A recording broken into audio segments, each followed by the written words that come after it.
de esto, del impacto que va a tener este acuerdo que supuestamente va a ser hasta el mes de diciembre y ahí va a haber una revisión. Tenemos en comunicación telefónica y le damos la bienvenida. Siempre es un placer hablar con él, porque además, como te digo yo, cuando hablamos de economía, la economía es una ciencia social, por más que sea economía, es una ciencia social que afecta la vida de todos y todos los 48 millones de habitantes que tiene la República Argentina. Para charlar un poco de esto, de los impactos que tiene este acuerdo, porque además siempre nos gusta hablar con él, larga la introducción, pero nos gusta hablar con él porque tiene una mirada diferente. Viste que los economistas y las economistas con los que uno suele hablar, siempre, a ver, todos tienen ideología, o están de un lado, están del otro, están en el medio, están más acá, están más para allá, pero siempre tiene una mirada certera de lo que va a suceder y por eso siempre nos gusta convocarlo. Le damos la bienvenida al aire al señor Alexis Dritsos, él es economista. Hola Alexis, ¿cómo andás? Vero Sarasola. Hola, Vero, ¿cómo estás? Siempre un placer escucharte, porque viste que siempre... Gracias por lo que dijiste. No, porque viste que siempre yo hablo con muchos y muchas economistas y siempre hay como, y cosa que no la estoy criticando, está bien, somos personas, no piedras, somos sujetos, no objetos, todos tenemos una mirada parcial de lo que sucede, lo que no sucede, pero siempre escucharte a vos es súper claro en cómo nos explicás lo que sucede con la economía y como bien dije yo, si no estoy equivocada, la economía es una ciencia social que nos afecta a todos y todas. ¿Qué nos trae este acuerdo, este nuevo acuerdo con el Fondo Monetario Internacional? Bueno, a ver, vamos por partes. Hay varias aristas. La primera, es fundamental, que creo que es la que buscaba el ministro de Economía, y que de alguna manera, por más que la oposición está haciendo siempre ruido, porque es su función, también le sirve. La cierta tranquilidad que se obtiene de acá hasta el final del gobierno, o sea, este segundo semestre, en donde van a transcurrir elecciones, en donde la volatilidad económica sobre una base muy crítica que está transitando la economía argentina, la verdad que tranquiliza y genera algo que en el fondo focalizaron bastante, la idea de la estabilidad, y que se entienda bien que estabilidad no significa que están resueltos los problemas, sino que no va a haber esos bombazos de corridas cambiarias, ese temor de entrar en una nueva cesación de pagos, con todo lo que esto implica, que muchas veces se habla alegremente de no pagar, y el no pagar significa que de golpe se te cortan, por ejemplo, los créditos de otros organismos internacionales que sirven para financiar hacer cloacas, hacer viviendas, algún proyecto vinculado a la energía. Entonces es muy importante para el gobierno y para el gobierno que viene que se haya hecho esto que yo llamo una especie de puente, ¿no?, entre la situación del momento y el cierre de este gobierno, para que el próximo gobierno arranque sentándose con el Fondo Monetario a ver si se ponen de acuerdo en una nueva etapa. En ese sentido, evita el estallido cambiario y la cesación de pagos. Después tiene otras aristas, como va a impactar las medidas que toma el gobierno en este acuerdo previamente presentado ante el Fondo Monetario como una alternativa. Tengamos en cuenta que la alternativa que planteaba el Fondo era una devaluación directa de un único tipo de cambio, un 15-20% más arriba, y ese efecto, la verdad que es complicado sobre la situación económica. Entonces, bueno, el gobierno eligió este esquema, este híbrido complejo, que finalmente el Fondo aceptó como una herramienta de transición, y sobre esta base construyó este acuerdo. ¿Y cómo va a impactar este nuevo acuerdo? Porque, a ver, a mí, ¿sabes qué es lo que me da miedo? Y te voy a decir lo mismo que le acabo de decir a un diputado recién. Cuando hablan de la gente somos todos, ¿viste? Yo soy la gente, mi operador es la gente, los que trabajamos acá en la radio somos la gente. ¿Cómo nos va a impactar a nosotros y si este acuerdo, donde tengo entendido que el fondo está pidiendo un poco más de ajustes, ¿de dónde va a salir ese ajuste? Bueno, a ver, ¿cómo nos va a impactar? Hay algunas medidas que ya vienen quizás medio lento dándose, y otras que se dieron rápidamente.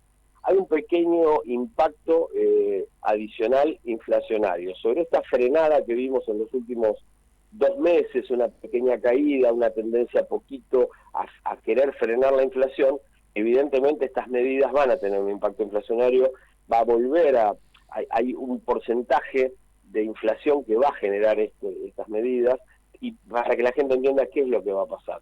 vos tenés un encarecimiento del maíz. El maíz es un elemento central en la alimentación de la carne animal, los vacunos, el pollo, por ende el huevo, la leche, por ende la parte de los cerdos, etcétera. Entonces vos vas a tener un impacto en el incremento de costos en la producción de ciertos alimentos. Y por otro lado, algún encarecimiento de algunas importaciones que forman parte de la canasta de precios que inciden en la economía. Entonces, si bien está acotado, porque es lo que decidió el gobierno es hacer una especie de devaluación selectiva para que el efecto no sea tan poderoso, va a haber un impacto en tema inflacionario. El otro tema que va a tener impacto es que hay un compromiso de seguir acelerando la caída de subsidios en la parte tarifaria, en los servicios públicos y a su vez en el aumento de los precios. Yo creo que va a haber este mes unas grandes sorpresas en cuanto al valor de las tarifas. Yo estuve mirando muy de reojo, no miré el detalle de mis consumos, pero vi un notorio cambio en la parte de la facturación de la luz este mes, muy grande, bastante importante, con lo cual entiendo que se están acelerando los precios, además de la caída de subsidios. Esto es lo que va a incidir en la vida cotidiana. Sí, va a seguir las tasas de interés muy elevadas, es una de las partes del compromiso. Sin embargo, lo que busca es tratar de generar una cierta tranquilidad cambiaria para evitar ese estallido. No hay margen, y esto hay que entenderlo también. El gobierno tiene muy poco tiempo de lo que le resta de gobierno como para poder tener efectividad en un cambio que genere un cambio profundo en materia de el bienestar de la gente, la lucha contra la inflación. No hay tiempo de plantear algo más que aguantar de alguna manera, sin que explote nada, pero evidentemente no va a haber una mejoría para el grueso de las personas de carne y hueso que transitamos esta tierra, ¿no? Así que eso van a seguir siendo momentos duros como los que tenemos, sin el estallido que podría generarse si no se hubiera acordado o si no tuvieran un cierto margen de éxito estas medidas. Y como otro de los temas, viste, que más no, porque, a ver, te repito, la gente somos todos y todas, nosotros, porque los políticos hablan de la gente, como si ellos no fueran gente, ¿no? Pero bueno, ¿cómo crees que va a ser el tema del control de precios de acá a fin de año? Porque, a ver, con esto que está pidiendo el Fondo Monetario Internacional, con este tipo de ajustes, bueno, ¿de dónde va a venir el ajuste? Y otro de los temas que más nos preocupan a las y los argentinos tiene que ver con el control de precios, que efectivamente, por más de precios cuidados, precios justos o precio como quieras ponerle, en la realidad no se aplica, o de hecho vas a las góndolas donde supuestamente estaría alguna de estas medidas que implementa la Secretaría de Comercio de la Nación y llegas a la góndola y el producto no está. No, lamentablemente yo tengo que ser realista. No creo que si no tuvieron éxito antes, difícilmente tengan éxito ahora. Yo no creo mucho en, las conductas colectivas de los grandes grupos concentrados siempre han jugado en contra. Tampoco creo que las políticas aplicadas por los gobiernos hayan sido muy consistentes como para poder acotar. Siempre digo lo mismo, es una opinión personal mía, más allá de profesional. Yo creo que cuando vos tenés que controlar, tenés que tratar de acotar qué es lo que controlás, porque cuando querés controlar, cuando me hablan de 14.000 productos, 15.000 productos, yo digo, muchachos, no podemos meter en cana a un tipo prófugo durante años y quieren controlar 14.000 precios en 250.000 lugares. Me parece que habría que acotar los controles a cosas que sean realmente relevantes, llegar a acuerdos concretos. Hay herramientas para poder entender en dónde van los aumentos de precios justificados, porque hay que mirar los costos. Y acá no se ha hecho mucho, me parece que se han hecho muchas declaraciones y que toda la política antiinflacionaria basada en un control de precios que no tiene un sustento del estudio de los costos reales y con acuerdos serios, no va a funcionar demasiado bien. Otra parte importantísima del consumo, vos fíjate que hay muchos consumos y más en los consumos populares que no se hacen en las grandes cadenas de supermercados, que es donde por ahí surgen grandes los guarismos, los proyectos, esto de los planes de precios cuidados, etcétera. En el comercio de cercanía eso no existe, y es donde la gente consume. Hay claro. Informes en donde se ve claramente que la inflación de esos segmentos es muy superior a la que vemos nosotros reflejada en los informes de INDEC. Entonces, eso es muy difícil de lograr, y yo creo que, y esto es lo que a mí me alarma, yo no veo que existan propuestas económicas sustentables de ninguno de los grandes grupos que tienen chance de acceder al gobierno. Veo que se repiten mucho eslogan y muy poco contenido real. Y eso es lo que me preocupa y bueno, lamentablemente lo tengo que decir, ¿no? Y con respecto a lo que está sucediendo, viste, ahora estamos en plena campaña electoral de cara a las PASO. Bueno, las PASO van a ser como algo bastante definitivo de lo que va, de la proyección de lo que va a suceder en el mes de octubre. Todos tienen propuestas, entre comillas, ¿no? Entre comillas, bastante buenas. El problema es que ninguno dice cómo lo vas. Bueno, sí, Patricia Bullrich habló de blindaje, otros hablan de dolarizar la economía. ¿No crees que todas las propuestas están bastante maquilladas en función a lo que va a suceder en las primarias?